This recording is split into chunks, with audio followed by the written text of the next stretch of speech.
एक दिन राजा नदी के किनारे पहुंचा। उसके मन में बीते प्रेम की स्मृतियां आए और हृदय में फिर से जीवन को अपनाने की चाह। उसने उस युवती को देखा। उसके भीतर वही शांति थी, वही रहस्यमयी सन्नाटा जो उसे कभी गंगा के पास महसूस हुआ था। राजा की दृष्टि उस पर ठहर गई।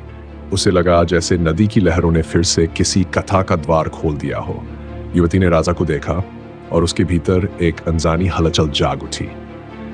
ये कोई साधारण दृष्टि का मिलन नहीं था। क्या कभी किसी साधारण सी दिखने वाली युवती के भीतर इतिहास की सबसे गहरी परतें छुपी होती है? क्या यह संभव है कि नदी की लहरों पर पलने वाली एक मछुआरे की बेटी आने वाले समय में राजवंशों की दिशा मोड़ दे? जिस चेहरे पर मासूमियत ठहरी हो, उसके पीछे कोई ऐसा रहस्य छुपा हो जो पीढ़ियों की नियति बदल दे। यह कहानी उसी रहस्य की है, उस सुगंध की है जो जल की लहरों से उठी और राजमहलों की दीवारों में बस गई। बहुत पहले की बात है। एक शांत नदी के किनारे मछुआरों की बस्ती बसी हुई थी। सुबह सूरज की पहली किरण जब जल पर पड़ती तो जाल फेंकते हाथ चमक उठते। उन्हीं हाथों के बीच एक किशोरी भी पली बड़ी, जिसके जीवन की शुरुआत स्वयं एक रहस्य से हुई थी। उसकी आंखों में गहराई थी, पर उसका नाम किसी के होंठों पर हल्केपन से लिया जाता था। लोग उसे मछली की गंध से पहचानते थे, पर वे नहीं जानते थे कि उस गंध के पीछे कोई कथा बह रही है। वह जल के साथ पली थी, पर जल उसके अतीत को अपने भीतर छुपाए हुए था। उसका जन्म किसी साधारण मिलन का फल नहीं था। कहा जाता है कि एक समय नदी के प्रवाह में एक दिव्य आत्मा ने अपने अंश को धरती पर उतारा।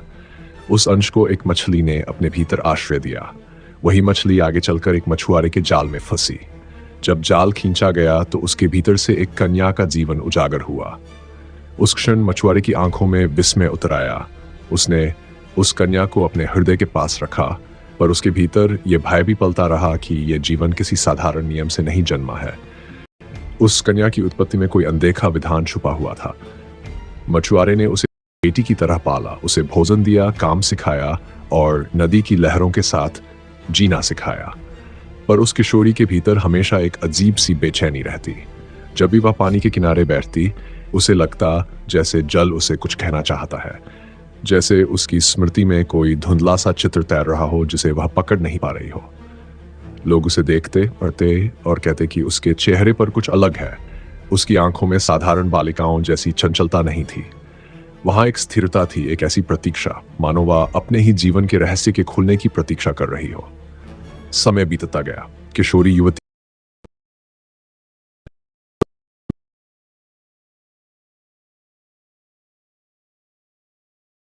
कभी कभी धारा के विपरीत चलना भी पड़ता है। उसने अपने आसपास के संसार को देखना शुरू इसलिए ऊपर हैं क्योंकि वे अपनी कथा को स्वयं गढ़ लेते हैं। धीरे धीरे गहरी होती चली गई। इसी बीच एक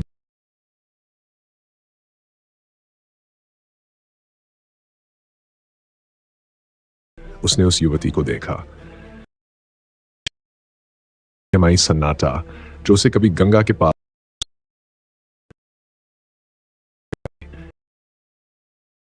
फिर से किसी कथा। युवती ने राजा को देखा। भीतर एक अनजानी हलचल नहीं था। बात की। उसकी सरलता के पीछे छुपी गंभीरता के हृदय को छू लिया। बहुत कुछ नहीं, में भी एक आकर्षण था। तो उसमें केवल सौंदर्य नहीं, बल्कि एक ऐसी स्थिरता दिखी जो उसे अपने जीवन के बिखरे हिस्सों को समेटने में सहायक लग रही।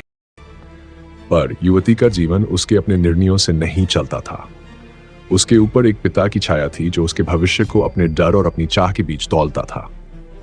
जब राह का प्रस्ताव रखा तो मछुआरे के भीतर वर्षों से पल रहा भय जाग उठा। उसे अपनी बेटी के अतीत का पूरा सत्य पता था। वह जानता था कि इस और उसके साथ जुड़ने वाला कोई भी जीवन आएगा।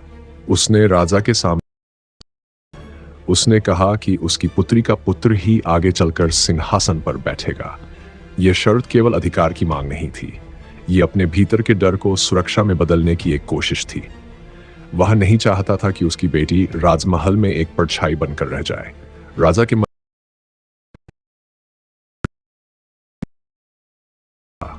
दूसरी ओर उसका कर्तव्य था जो उसके पुत्र के अधिकार से जुड़ा था। वह उस क्षण समझ गया कि प्रेम कभी कभी अपने साथ ऐसे प्रश्न ले आता है जिनका उत्तर किसी के पास नहीं होता। उसने उस युवती की ओर देखा। उसकी आंखों में एक अनकहा अनकहा निवेदन था। वह कुछ कह नहीं रही थी, पर उसकी दृष्टि में एक गहरी प्रतीक्षा थी, मानो वह जानती हो कि उसका भविष्य किसी और के निर्णय पर टिका हुआ है। युवती फिर भी एक संघर्ष चल रहा था। वह जानती थी कि उसके जीवन की शुरुआत स्वयं एक रहस्य है। वह जानती थी कि उसका अस्तित्व किसी गहरे विधान का हिस्सा है। कहीं भीतर उसे यह भी आभास था कि उसका जीवन केवल उसका नहीं है। वह किसी बड़े खेल की एक चाल बन चुकी है। उसने प्रेम को अपने भीतर पने दिया, पर उस प्रेम के साथ उसने चुप्पी को भी अपनाया। उसकी चुप्पी में एक सूक्ष्म योजना थी। वह जानती थी कि समय आने पर उसके मौन की गूंज बहुत दूर तक जाएगी। राजा लौट गया, पर नदी की लहरें उस दिन से अलग तरह से बहने लगीं। युवती किनारे खड़ी होकर दूर जाती नाव को देखती रही। उसके भीतर कहीं एक आशा जल रही थी और कहीं एक भी। वह जानती थी कि एक एक दिन सामने आएगा। मछली की कुख से जन्मी यह हल्की की दीवारों में प्रवेश कर चुकी थी।